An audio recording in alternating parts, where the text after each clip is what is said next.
it's TechLinz here, and I'm finding that after my segments on Global TV and sometimes on my Studio 4 segments from Shaw TV, some of you are writing into me and asking me questions about what I was talking about, but you want to know a little bit more detail. So I decided to start these segments in order to address those questions. So the first question comes from Liv today. She's from Greater Vancouver area, and she is wondering, with all of the buzz of the new iPad 3 coming out, is it worth upgrading from the second generation iPad to this third generation? So let's talk about some of the key features that the third generation offers. Well, first of all, it will work on the LTE network, which is 4G enabled, which essentially means that you'll have a better bandwidth.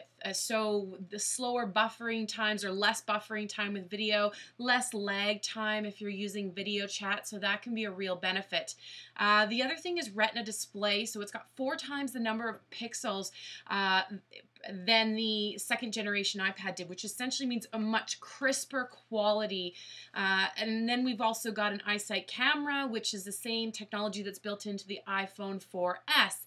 HD video capability is the first time it's coming out for an iPad, and 5 megapixels still. So do you absolutely need this? Well, the question I would ask yourself is, are you going to be using the iPad, or do you currently use your iPad for a lot of video and photo editing? If so, the faster bandwidth speed and the faster processing speed that's built into the new iPad will be a benefit to you.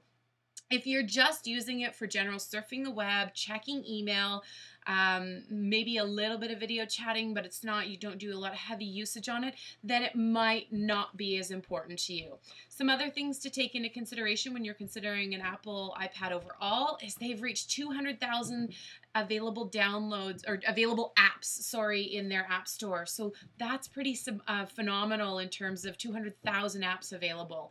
And then also, sorry, the iPad third generation also now has iPhoto, so I shouldn't forget to mention that as well. And finally, for those of you that are looking at whether or not it's going to look like a new rocket ship or spaceship, or wondering what is it going to look like, it's pretty much going to look the same as your iPad second generation. So again, for those of you that are doing tons of video editing and photoshopping and video chatting and all, not photoshopping, but photo editing on there, iPad 3 is for you. If you're an uber nerd and you just want to sound cool by having the iPad 3, then it's definitely for you.